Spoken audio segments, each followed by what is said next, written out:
They all felt it the moment you entered, the shift, not in the air, in themselves. A tightening they couldn't explain. Their rehearsed confidence wavered. Eyes glanced sideways. Jokes landed flat. They didn't know what changed. You didn't say a word, but they felt it, like pressure on the psyche, like presence wrapped in silence. You weren't loud. You were undeniable. The kind of undeniable that makes people whisper even in your absence. The kind of undeniable that breaks social orders. You weren't aggressive. You were accurate. You didn't posture. You embodied. And that's what unsettled them. You weren't seeking connection. You were commanding recalibration. Suddenly, the alliances they used to laugh with turned defensive. Not because you attacked, because you showed them who held the weight without needing a throne. Their alliances didn't form out of love. They formed out of fear. Quiet, silent, desperate fear. Of irrelevance. Of exposure.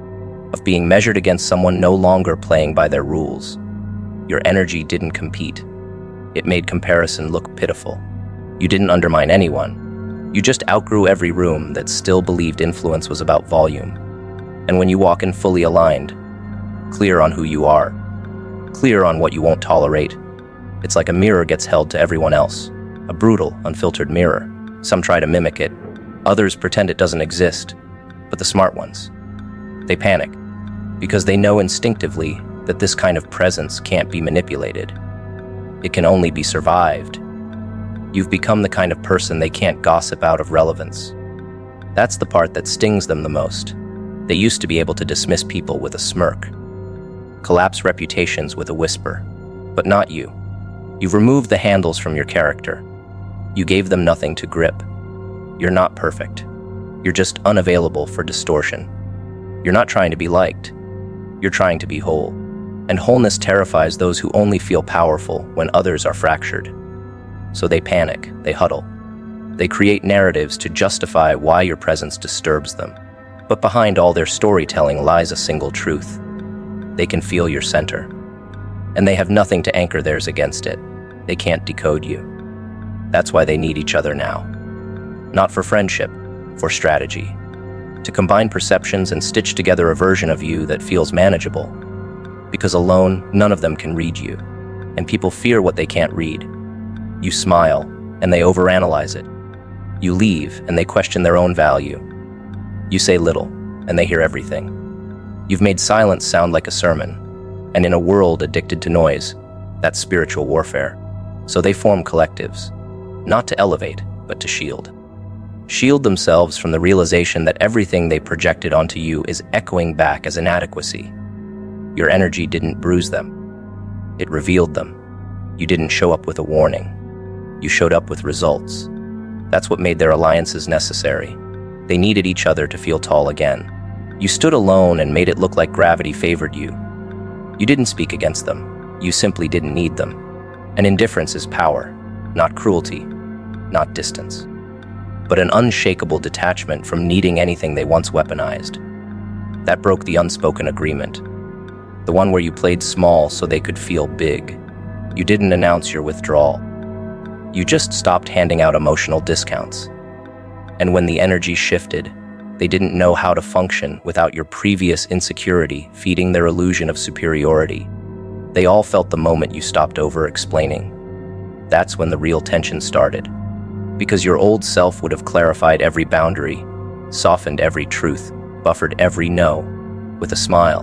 But now, you're surgical. You let the silence hold your place. You let your eyes say what your mouth has outgrown. They never expected the cure to look like stillness. And they definitely didn't prepare for the way you now walk through rooms. Measured, whole, untouchable. That walk says you've seen enough. That gaze says you're no longer impressed by influence without integrity. And when presence walks in with that level of calibration, people don't compete. They cling to each other, to what used to work, to anything but the truth of what your evolution now demands from them. It wasn't the volume that scared them. It was the clarity, the clean cut, edge frequency of someone who doesn't seek validation anymore. That clarity exposes. And exposure is dangerous in rooms where everyone's been hiding behind charm, charisma, performance. You don't entertain. You reveal. You don't flex. You resonate. You don't argue. You outgrow. And every time you enter a space, the temperature changes. Not from heat, but from heatlessness. You're not trying to win anymore. You've already left the game. And what they feel isn't rejection. It's realization that they were never your peers. They were just reflections of who you used to tolerate. The energy you bring now doesn't match your old capacity. That's what forced them into alliance. They can't reach you individually, so they try to outnumber your silence. But you don't measure influence in numbers. You measure it in stillness. In the way your boundaries do more damage than their insults. In the way your absence clarifies what your presence used to conceal. You were never the threat. Their lack of integrity was. Your energy just exposed the imbalance. They all felt it. The discomfort of someone who has finally stopped negotiating with fear. That kind of energy can't be ignored. It can only be contained. If they're lucky, you've become the equation they can't solve. Not because you're complicated, but because you're no longer performing. And when you stop performing, people have nothing left to react to. That's the true disruption. You took your power back in silence, and it screamed through every space you walked in. Now they huddle. Now they compare notes. Now they build fragile coalitions built not on trust, but on shared confusion. You didn't outsmart them. You outgrew the need to be understood by them. And when you did, you became the variable none of them accounted for. They felt it. And now they flinch in unison, watch you in patterns. Speak your name like it needs to be fact-checked. Because your energy isn't trending. It's tectonic. It's the slow, undeniable shift of someone who is no longer interested in being digestible. And those who relied on your accessibility now call you difficult. But you're not difficult, you're definitive. And definitive people make the unsure form alliances. Not out of loyalty, but for survival. Survival of their narrative, survival of their control, survival of their illusion. And you keep walking, alone, untouched, unapologetically necessary. It's the slow, undeniable shift of someone who is no longer interested in being digestible. You used to translate yourself. You used to water down your brilliance just enough to make sure no one choked on it. Every truth was softened. Every edge rounded off in case it cut too deep. You weren't just careful, you were contorted. You made yourself smaller in all the right places so they could feel taller. You mastered the art of self-editing before you even spoke, not out of fear, out of habit. But then the habit started costing more than it was worth. The silence grew too loud, the self-betrayal too sharp. And one day, without any grand explosion, you stopped trying to be easy to swallow. You became whole instead, undiluted, unapologetic, and in that choice, everything started shifting. Not quickly, not with fireworks, but like tectonic plates under calm ground. The kind of shift people don't feel until their foundations start to crack. They started feeling that crack the moment you stopped smiling on cue. Not because you were cold, but because you were no longer available for forced comfort. You weren't trying to keep conversations smooth. You were letting the silence do its job. You started listening to your body in rooms you used to tolerate. The tension in your shoulders, the tightness in your jaw. The moment someone asked a question, and you no longer felt compelled to answer just to appear polite. You were paying attention, not performing. And that presence was too dense to digest. It didn't fit in their narrative. It didn't bend to social norms. It made people look at their own performances and realize how empty they felt. You weren't trying to shake the room. But when you stop shrinking, space gets rearranged. Being digestible made you likable, but it never made you seen. That's what you finally understood. People liked your accessibility, your softness, your ability to adjust to whatever tone they set. But liking isn't the same as respecting. And respect is what you were after now. Not the performative kind, the grounded kind. The kind that doesn't flinch when challenged. So you made a decision that scared them. You stopped explaining yourself. That was the beginning of your transformation. The moment your value stopped being up for negotiation. You didn't ask anyone to understand it. You just moved accordingly.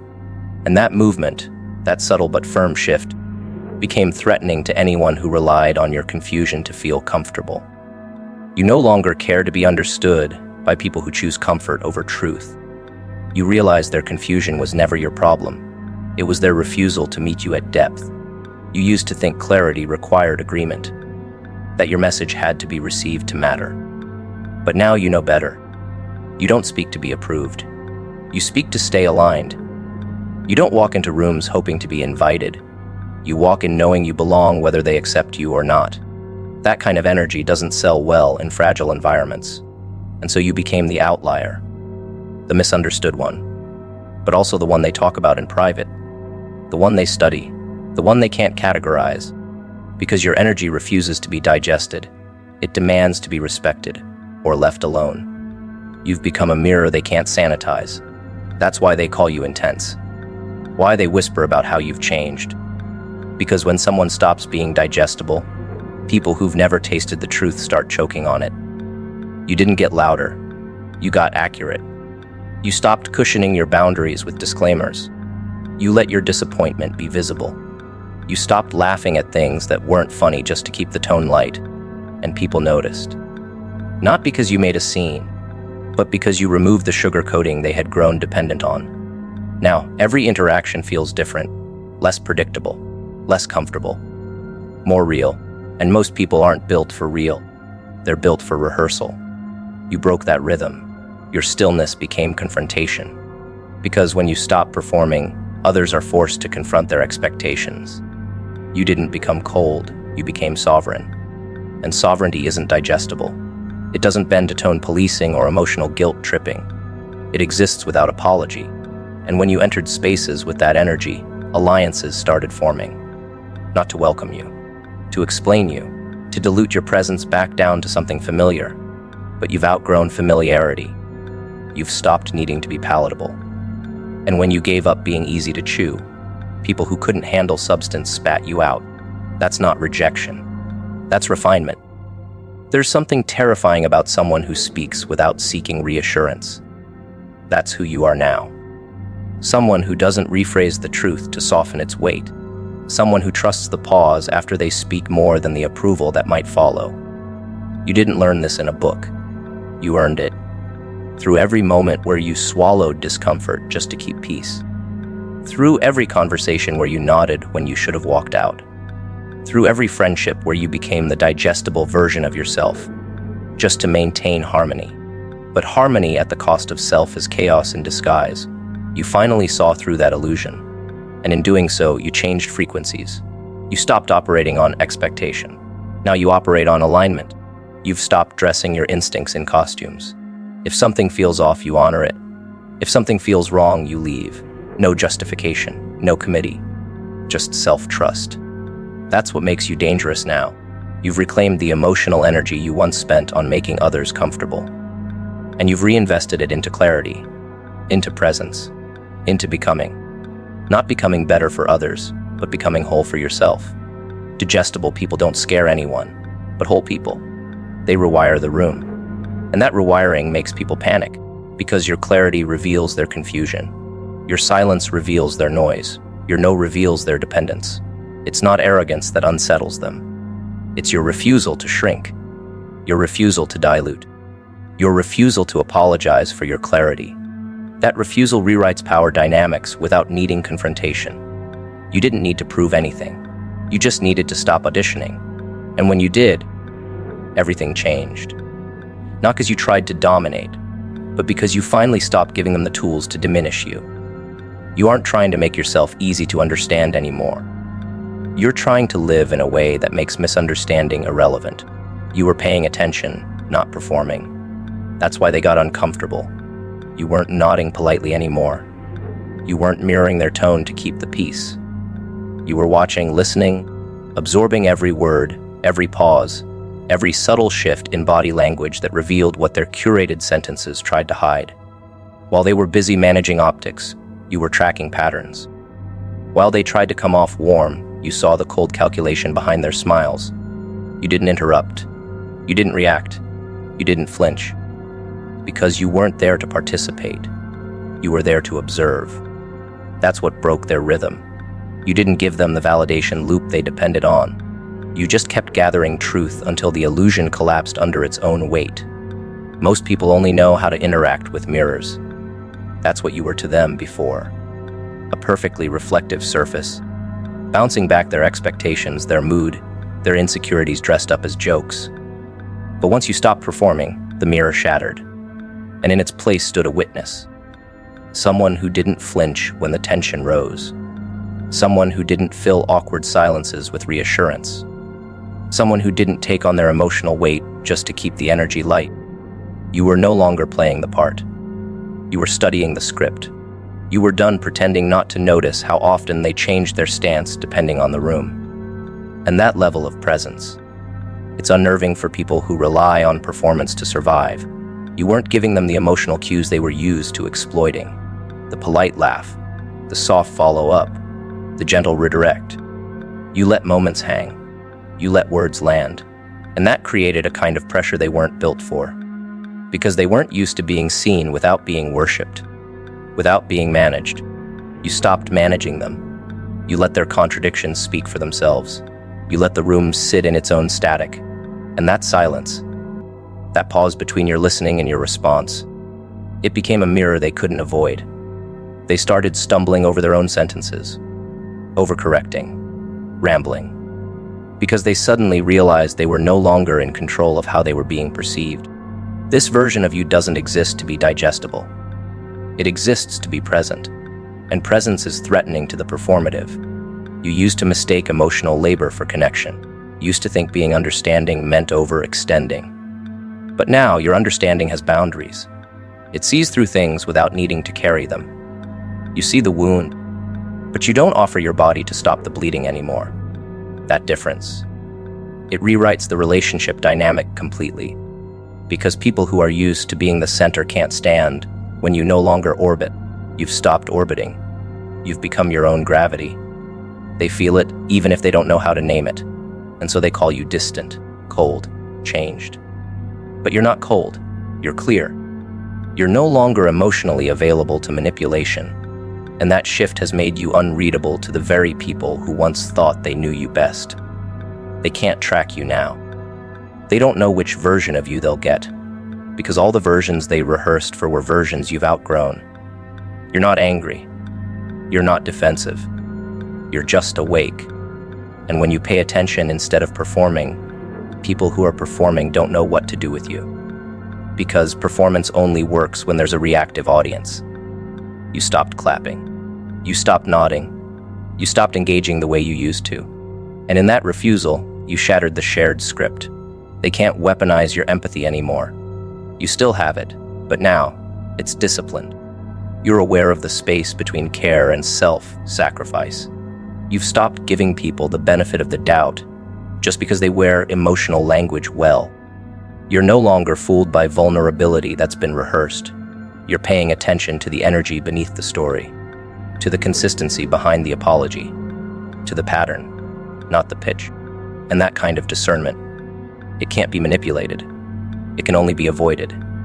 That's why they've started pulling away. That's why they form new alliances.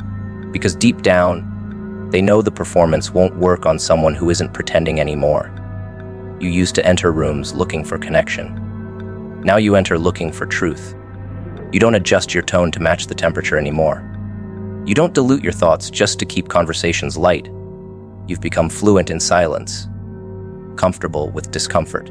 You've learned to let the room reveal itself before offering a single piece of your own soul. That's not indifference. That's precision. You're no longer interested in emotional clutter, in cheap camaraderie, in shallow reciprocity. You've stopped bleeding just to prove you can feel. And those who once fed on your emotional excess, they're starving, not because you cut them off, but because they never learned to self-source. They relied on your performance to feel powerful. You see that now. The more agreeable you were, the more inflated they became. You used to think staying agreeable was a strength, but it was survival, polished survival. Smooth, socially acceptable, and ultimately exhausting. You weren't being kind, you were self-abandoning. And now that you're no longer performing, they feel exposed. Because your lack of performance shines a spotlight on their overcompensation. You haven't become hostile, you've become accurate. And accuracy doesn't raise its voice.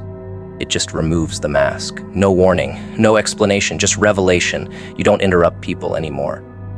Not because you're passive, but because you've realized silence is often the more powerful response. Letting someone hear their own justifications echo in a quiet room is often louder than any counter-argument. That's the power of paying attention. You've stopped protecting people from their own contradictions. You let them speak, and you watch what they reveal without meaning to. And when they finally notice they're the only one performing, they panic. Because your stillness is now a standard, a mirror, a test, and most don't pass. You were never too sensitive. You were too observant. And once you realized that, everything shifted. You started noticing how often people confuse sensitivity with subservience, how often they lean on those they think won't push back. But you've stopped absorbing. You've stopped bending. You've stopped being the emotional safety net for people who refuse to be accountable. You're no longer performing empathy. You're embodying self-respect. And in a world where most people are trained to react, your attention feels like a threat. Because attention reveals. Attention remembers. Attention replaces performance with truth. And truth, when delivered in silence, is louder than any scream. They laughed when they thought you were behind. When your silence looked like absence, your detachment looked like defeat. They measured your worth through the lens of what they could see, never once pausing to ask what you might be building in the dark. You made 10,000 people feel stupid not by correcting them, not by arguing your case, but by arriving fully formed after they declared you finished. That was the twist. That was the sting. Not your success, but your unbothered refusal to explain how you got there. You let them believe their version of you was real. You let them mock the seed while you were growing roots. And when you finally rose, there was nothing left for them to say that didn't echo like a joke they told too early. They called you foolish. Now they quote you. You didn't seek revenge. You sought restoration, and the elegance of your move was in the restraint. Because people expect rage. They're prepared for anger. What they aren't prepared for is composure. That level of focus is frightening. It doesn't beg. It doesn't perform. It recalibrates the room without touching a single soul. You became undeniable through consistency. You became intimidating through clarity. And when 10,000 people watched you rise after betting against you, they weren't just embarrassed. They were exposed. Not because you humiliated them directly, but because your evolution revealed the smallness of their judgment. You didn't destroy their opinions.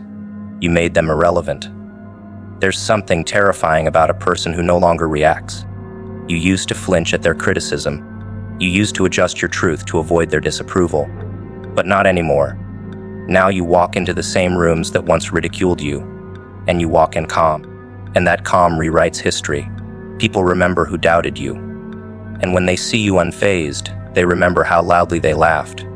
Your silence is now their discomfort. Because the one they dismissed is now the reference point.